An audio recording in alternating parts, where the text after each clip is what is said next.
Om Namo Bhagavate Vasudevaya.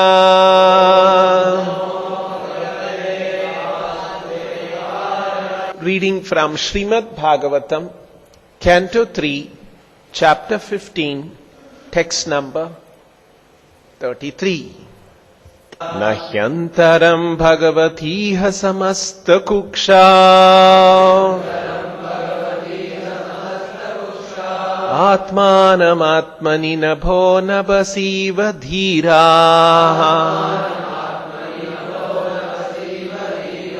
Pashyanti Yatra Yuvayo Suralingino Hakim Vyutpaditam Hya Udara Bhedi Bhayam Yatosya.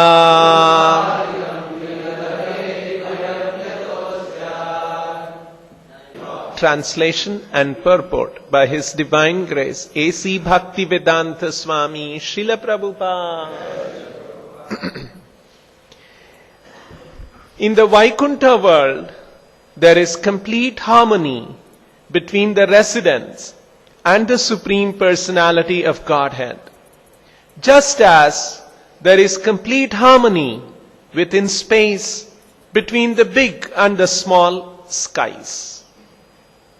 Why then is there a seed of fear in this field of harmony?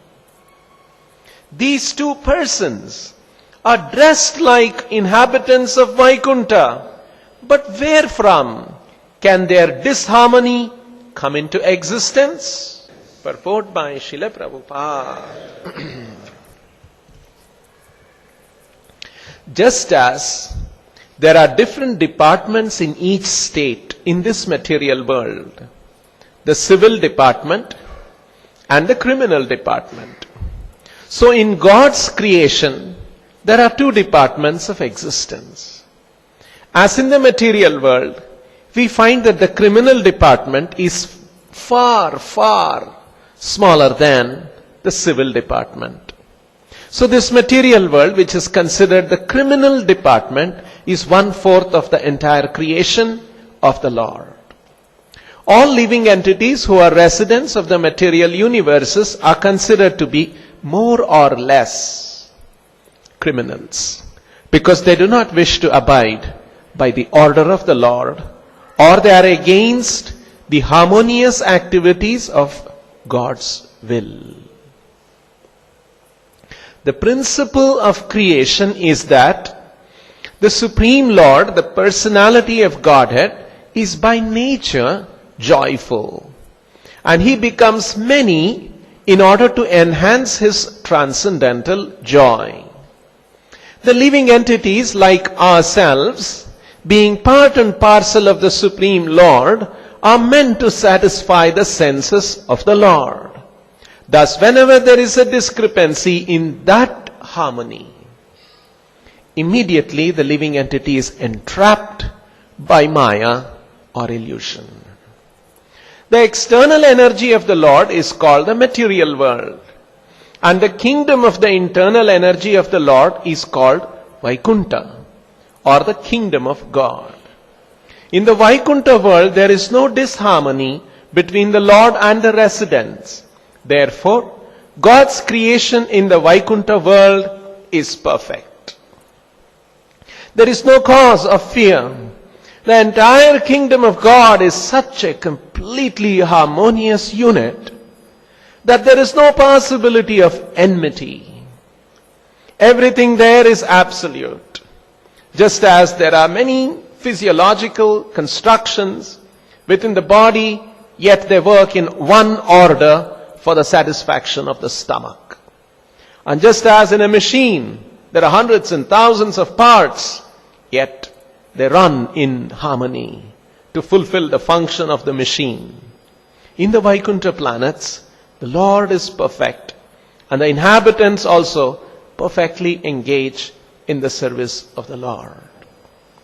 The Mayavadi philosophers, the impersonalists, interpret this verse of Srimad Bhagavatam to mean that the small sky and the big sky are one. But this idea cannot stand.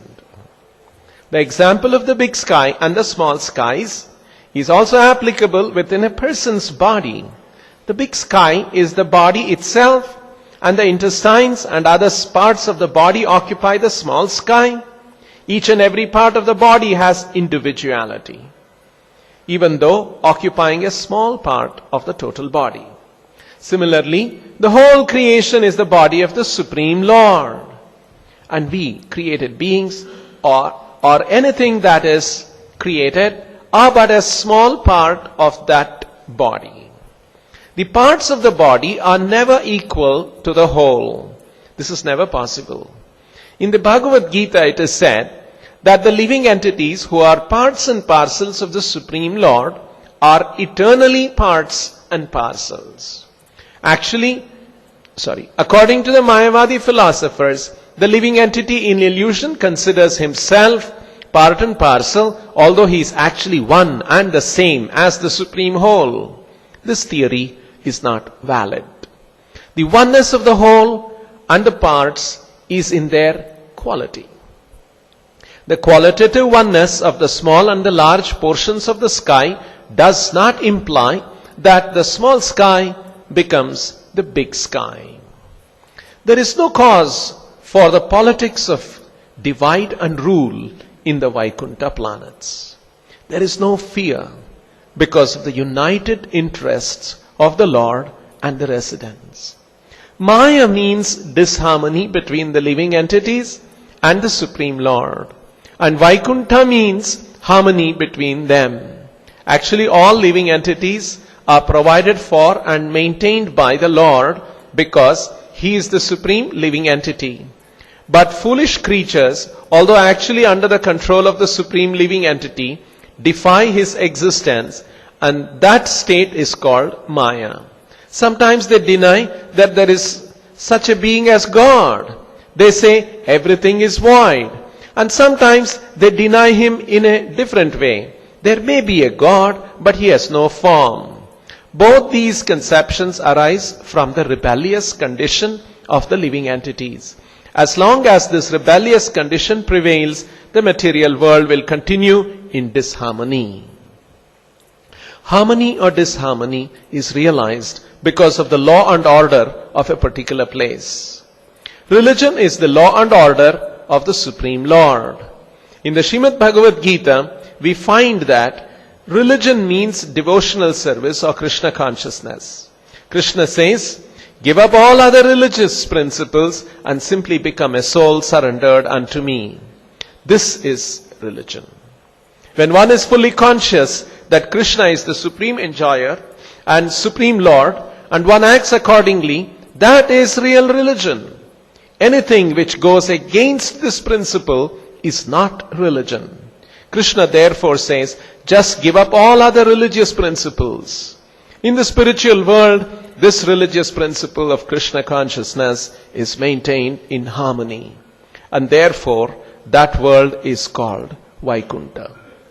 If the same principles can be adopted here, wholly or partially, then it is also Vaikuntha.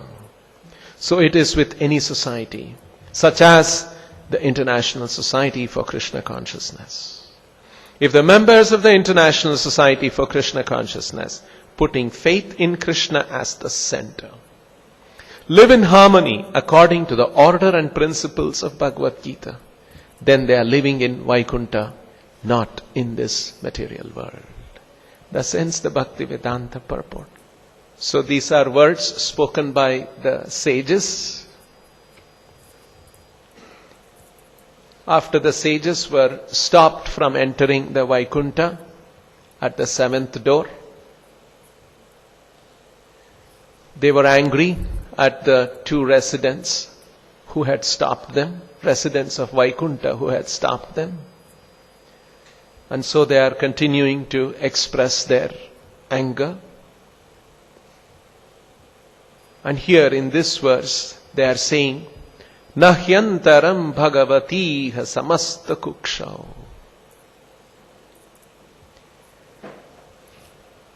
Again, they are describing the situation in the spiritual world. Nahyantaram bhagavati. Antaram means distinction. Antaram, if you see the purport, Prabhupada has used in the sense of harmony and disharmony. Nahyantaram, there is no disharmony. Nahyantaram Bhagavati Iha. Here in this Vaikuntha, there is no distinction, there is no disharmony. Samasta Kuksha. Kuksha is the abdomen, the belly. So everything is said to be residing in the belly of the Lord. That's a description very often you come across in the Vedic literatures, meaning that everything is contained in the Lord, everything is controlled by the Lord, everything is meant for the Lord's pleasure. Just like everything that we do in this body, all the different parts of the body, they work for the pleasure of the stomach. We feed the stomach. So, samasta kukshav is a description which says that all creation resides in the belly, in the abdomen of the Lord. Nothing is outside of Him.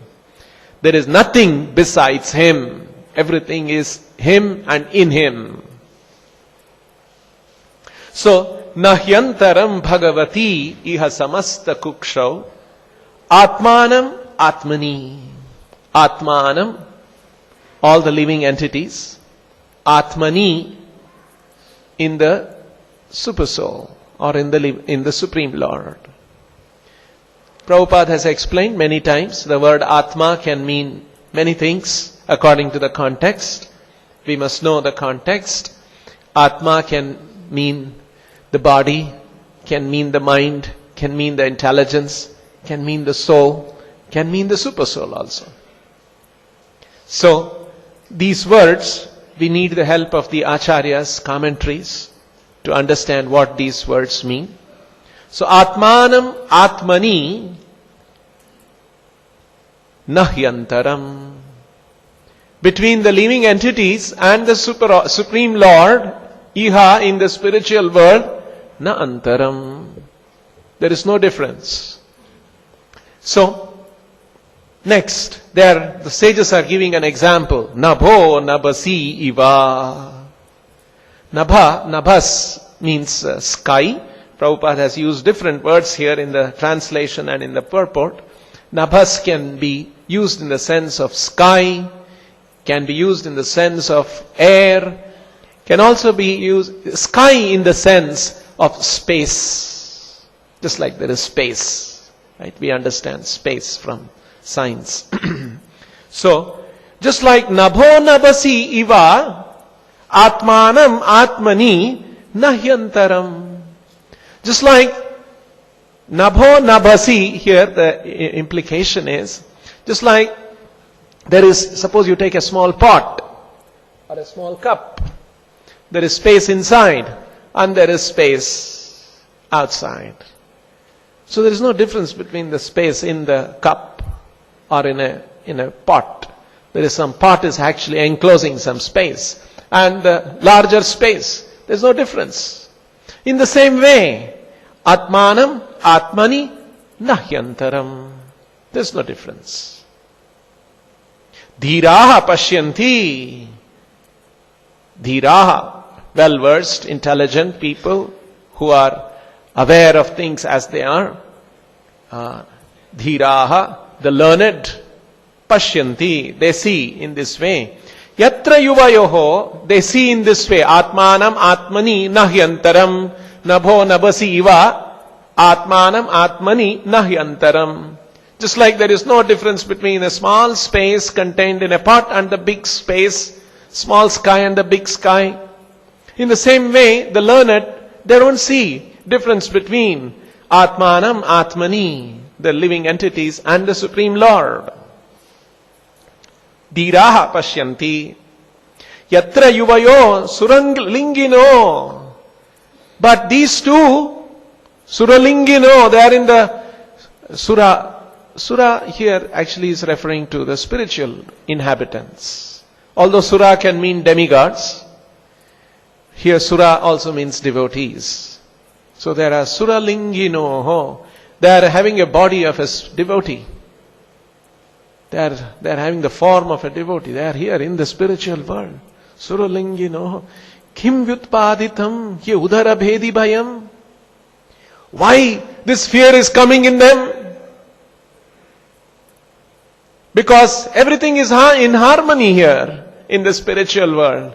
Why are they afraid? Why is this seed of fear coming in this field of harmony? So nicely Prabhupada has translated. The spiritual world is a field of harmony. Everything is in harmony there. So, in the Vaikuntha world there is complete harmony between the residents and the Supreme Personality of Godhead, just as there is complete harmony within space between the big and the small skies. Nabho, nabhasi, nahyantaram. Why then there is a seed of fear? Bhayam vyutpaditam kim. How this fear has come about in them? These two persons are dressed like inhabitants of Vaikuntha, Suralingino. But where from can their disharmony come into existence? This is the question.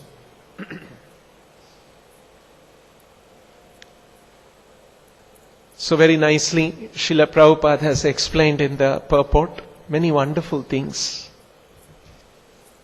First, Srila Prabhupada is beginning to talk about how in this material world there are two departments in this world. There is the civil department and the criminal department. The criminal department consists of the police stations, police officers, right? And then there is the prisoners. All of that constitute the criminal department meant to handle the criminals in the society. And there is the civil department. The civil department consists of rest of the society, education, roads, transport, entertainment, parks, cinemas, all of that. So in this world, some people are living under the civil department, some people are living in the criminal department. That's the way it is, right? But definitely the criminal department is relatively very small portion of the whole society. In the whole city or in the whole state, it's a small part of the larger civil department. So, in the Vedas, it is described that the spiritual creation or the spiritual manifestation is Tripada Srishti. 3/4. Ekapada. The material world is described as Ekapada. 1/4. Pada, Tripada, Ekapada. That's why you find in Srila Prabhupada's purports an explanation, Prabhupada referring to this material world is compared to 1/4 and the spiritual world is compared to the 3/4 of the Lord's creation. And this material world is the 1/4 is like the criminal department. And the 3/4 is the spiritual world. Once I was explaining this to a police officer, very senior police officer. I was telling him that this material world is like a criminal, is like a prison, part of the criminal department. He was a little shocked because he always thought he belongs to the civil department, the law abiding. It's because the implication is, moment you say this material world is a prison, you have to explain, we are all here, that means we are prisoners. And who is in a prison? A criminal. Then you have to explain, how are we criminals? Because a police officer especially is dealing with criminals and he's putting them in a certain place, right? And he is always outside that place and putting others into that place. But now our philosophy here, we are saying, no, you are also in that place. You are also part of that in the larger sense. So how is this? So very nice explanation Srila Prabhupada has given here in the purport. And Prabhupada calls this the principle of creation. Prabhupada is explaining the principle of creation. This is a creation that we are all aware of and we are part of it. And now, what is the principle of creation? In other words, it's to explain and understand why this creation exists. This is a very profound philosophical question. Most people don't think about all this. They're just busy. Now I'm this age. I must earn money. Now I'm this age. I must get married. Now I'm this age. I must have children. Now I'm this age. I should save money. All these things they are doing, seldom ask, oh, why am I doing all these things? Why all these things exist? Very rarely people ask. That's the nature of material existence. We don't even ask why these things exist. But the Vedic literatures, Prabhupada points out, we must understand the principle of creation. And this is very nicely explained in the Bhagavatam and in Srila Prabhupada's books. The principle of creation is that the Supreme Lord, the personality of Godhead, is by nature joyful, and He becomes many in order to enhance His transcendental joy. The living entities like ourselves, being part and parcel of the Supreme Lord, are meant to satisfy the senses of the Lord. Thus, whenever there is a discrepancy in that harmony, immediately the living entity is entrapped by Maya or illusion. Volumes of information in these few sentences given by Srila Prabhupada. So first of all, to appreciate all of this, we see how nicely Prabhupada presents these things. Very, very carefully, very nicely articulated.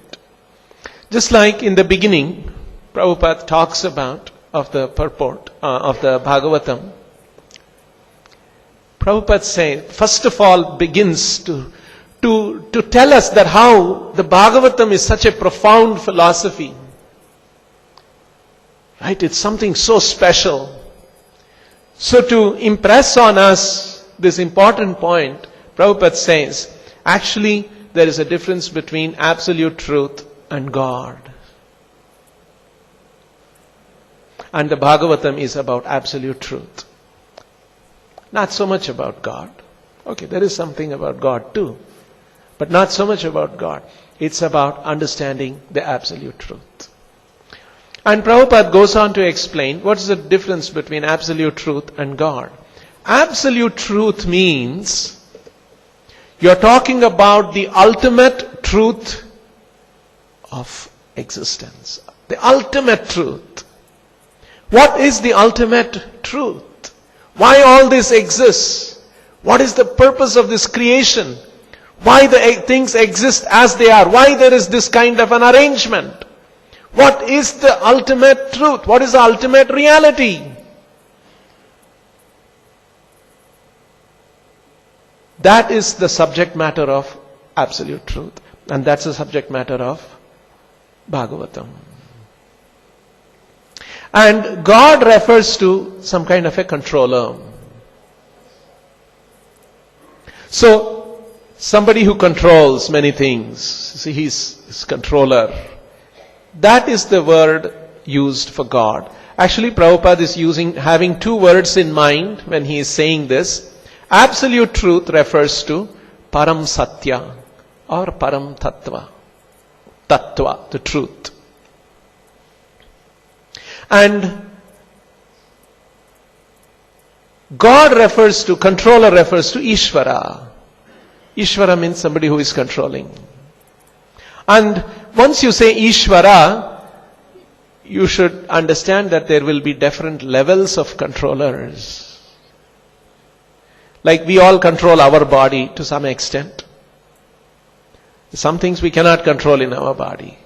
Somebody else seems to be controlling more than that. Means there are controllers more than our controlling ability. So that's the distinction that Prabhupada talks about, absolute truth and God. And by this very definition, the absolute truth, the summum bonum, the ultimate reality, the ultimate truth, and what is all that about? That is the subject matter of the Srimad Bhagavatam. And then, because Prabhupada is saying this because right in the first verse of the Bhagavatam, this subject is addressed. Satyam param dhimahi. Satyam param satya. Dhimahi.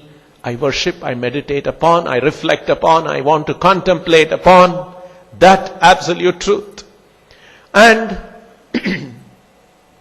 Bhagavatam explains, Janmadhyasya yatonvayat itiratas chartesh abhignaswarat. Just like in this creation we see, broadly, some part of the creation has awareness. Some part of the creation has no awareness. Just like we all have awareness. Right? There are tables, chairs, walls, roofs, floors.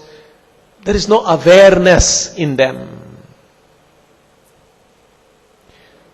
So, Bhagavatam is saying that absolute truth, that ultimate truth has awareness. Abhigna. Abhigna means conscious, knowing, that aspect of knowing, the aspect of feeling, being aware of, that aspect exists in the absolute truth also. It has to be so because the ultimate reality should have everything that we see in the manifestation of the reality. Right? This world is a manifestation of the reality. Everything that we see here should be there and more. Just like sunlight is a manifestation of the sun. Sunlight has heat and light. So we must say that sun also must have heat and light. So that is why Bhagavatam right away says Abhignaswarat. That absolute truth is Abhigna. Moment you say that absolute truth is Abhigna, has awareness, has consciousness, is conscious, is aware, then it implies that absolute truth is a person. Because here in this world, if you see anything that has got consciousness and awareness, is coming from a personality. We are all persons. Even a cat or a dog also has awareness. They also have a certain personality. Maybe a different kind of a personality. That's why they are called animals. But there is a personality. So personality exists. So there is absolute truth, and absolute truth is a person. That's the information the Srimad Bhagavatam is presenting. Now we all know we are all persons. We have a certain understanding of what is the meaning of a person. And we all know more or less we live in two kinds of existence. Happy existence and sometimes miserable existence. Right? Persons live in these kind of existences. Broadly you can say. Maybe there are a few other things in between. But broadly. And we are all looking for being happy. Sometimes we are happy. Sometimes we are not happy. Misery also comes. Now, the next question is, what is the nature of that absolute truth? If you say absolute truth is a person, what is the nature of him? He is going to be that absolute truth. Okay, we may have to defer the discussion whether that absolute truth is he or she. That's okay. For now we will say that absolute truth, who is a person, that person is happy or an unhappy person. So again Vedanta Sutra says, Anandamayo Bhyasa. That absolute truth is Anandamaya. Misery doesn't touch that person. He's just full of happiness. Anandamaya. Now again, let's come back to this. So, absolute truth is a person, and by nature that absolute truth is full of happiness. Now if you see in this material world, happiness comes when we relate with other person. The other day I had one very rich man visiting me. So he had come alone. So I told him, and he had darshan, etc. And then we had some subjects, some things to discuss, we were discussing. And then I knew he is a very rich man. And then I told him it was about 8:30 in the night, and about nearing 9 o'clock. So then I asked him, maybe at the end you can go and we have a nice restaurant, higher taste. You must have dinner and go. Because I know he's staying alone here. His house is somewhere else. He has come from some other city. So he must be wondering where he will have his dinner. So I thought, and I said, you have dinner here. And then I sent him off, and I thought he will be taken to the... Then later on I learned that he told, no, I don't want to eat in the restaurant. You give me some simple prasadam, I just want to eat. When I come with my family next time, I will go to the higher taste restaurant. You see? You go to a restaurant, a nice restaurant, good food, all that you want to enjoy with family members. Not alone go and sit, oh nice thing, eat one after another alone, oh very nice. No one likes to. The enjoyment means in the company of other people, friends, relatives, wife, children. That's when real enjoyment is. Suppose you are alone. Prabhupada gives a very simple example. If you are alone, locked up in a room, how long can you stay? 1 hour, 2 hours, 5 hours. You will get bored. You will look at your phone. Hey, let me talk to somebody. Suppose your phone is taken away from you. That means let me read something. I can talk. When you are reading, at least you're talking or interacting with the author who has written something. Right? At least you like. Suppose you take away paper, everything, and he is alone. You will feel terrible. So much so, in today's world, when people who break law, put in the prison, there is a kind of a punishment called solitary confinement. It's considered a punishment to be alone. Because it's terrible. No one can be alone. They'll get bored. Now come back to this discussion. Absolute truth is a person, and his absolute truth is Anandamaya. Now absolute truth is a person and Anandamaya. Then how will absolute truth, who is a person, be full of happiness unless there are other persons? Yes. That is why the Vedic literatures describe, yes, that absolute truth is there. Absolute truth is a person. Absolute truth is Anandamaya. And the nature of person and the nature of happiness of a person means there should be other persons. So what will absolute truth person do? The Shastras explain that absolute truth expands into other persons.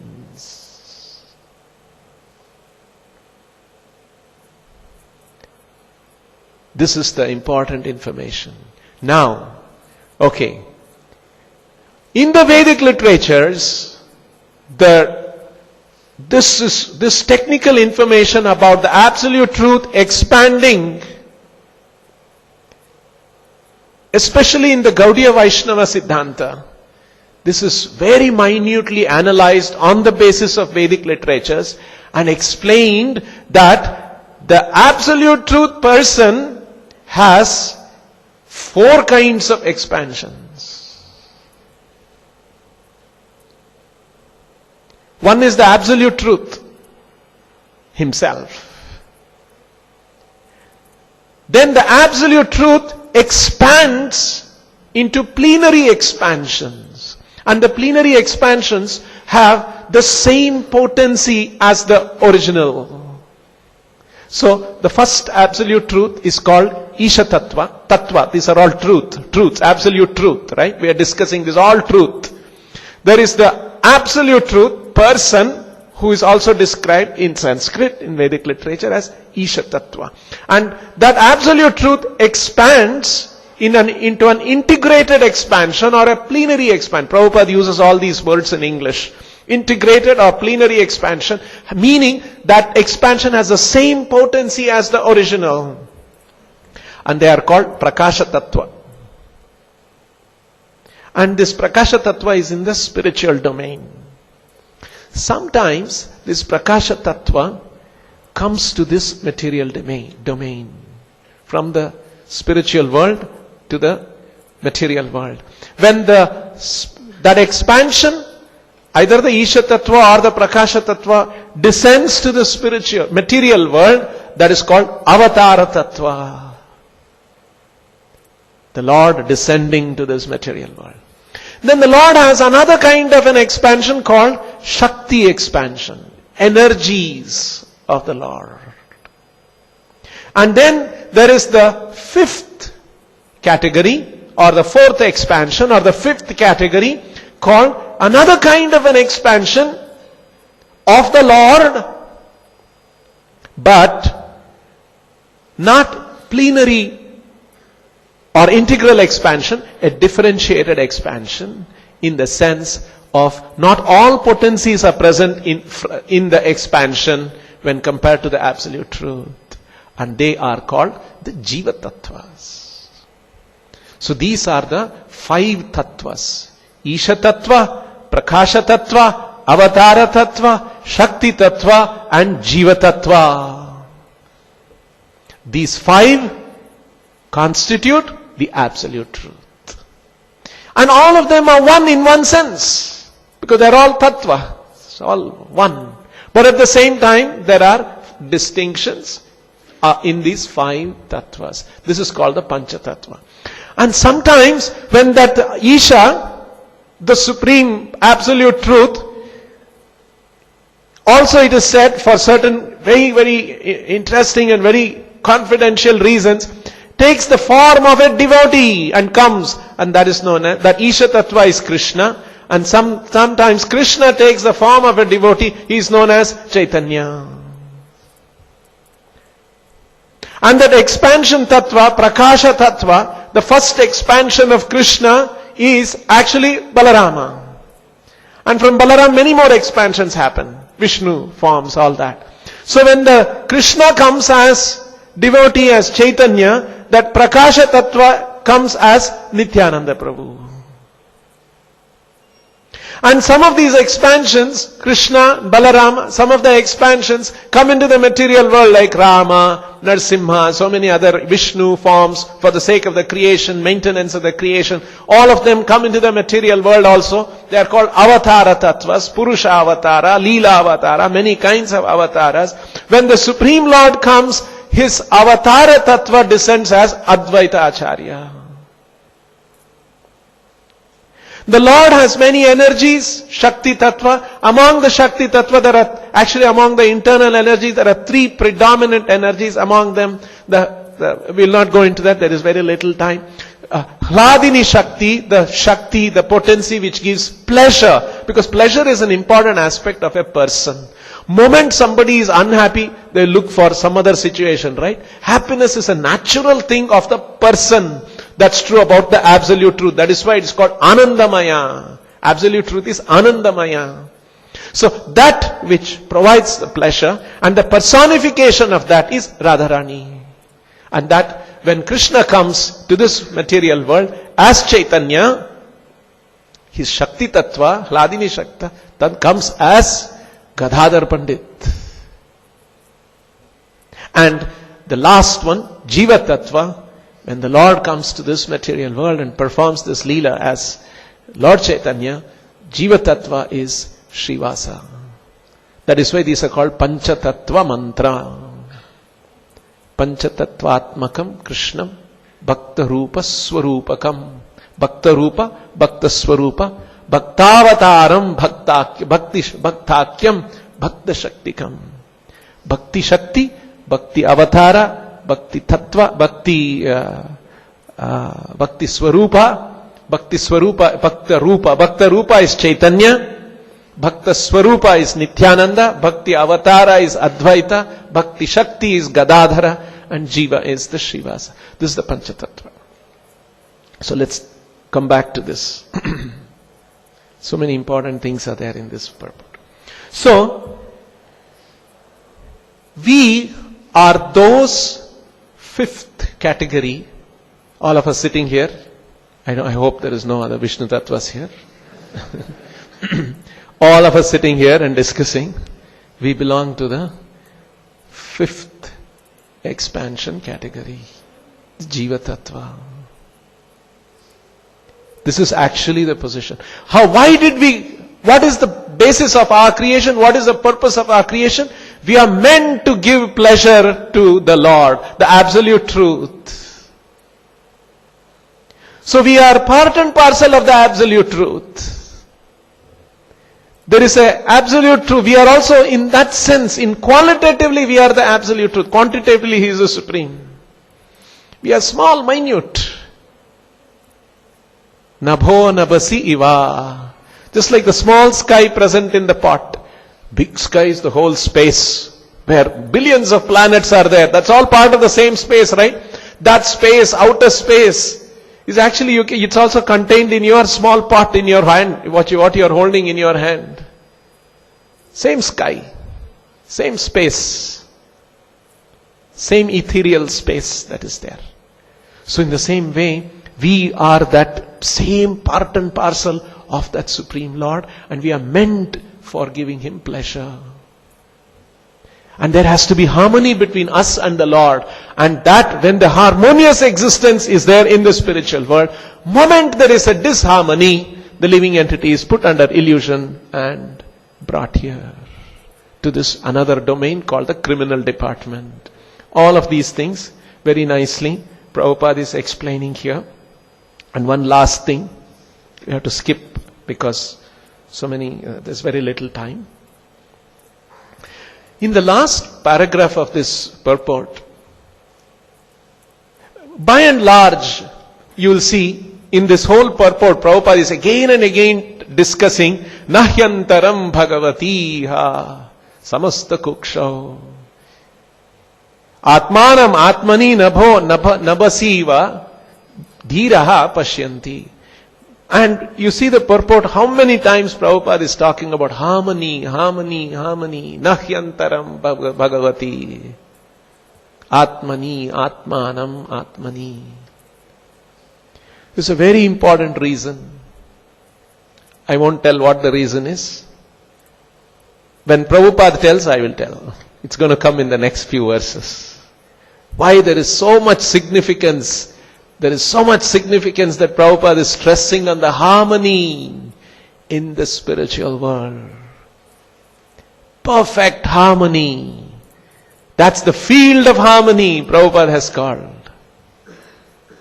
And here, mind you, these two Vaikuntha Vasis, by not permitting the sages to enter the spiritual world, they have displayed disharmony.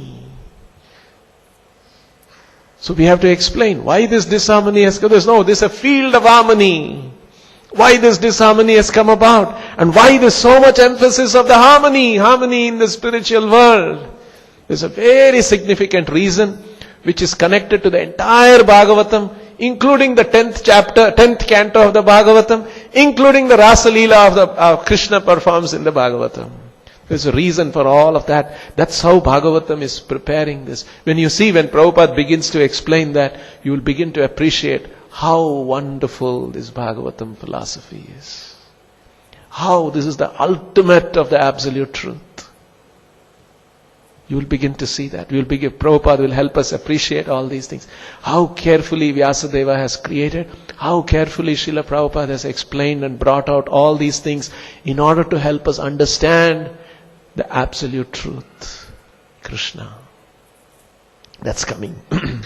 And we will stop here. There is no time. We have exceeded the time. Grantaraj Srimad Bhagavatam ki, Srila Prabhupada ki jai.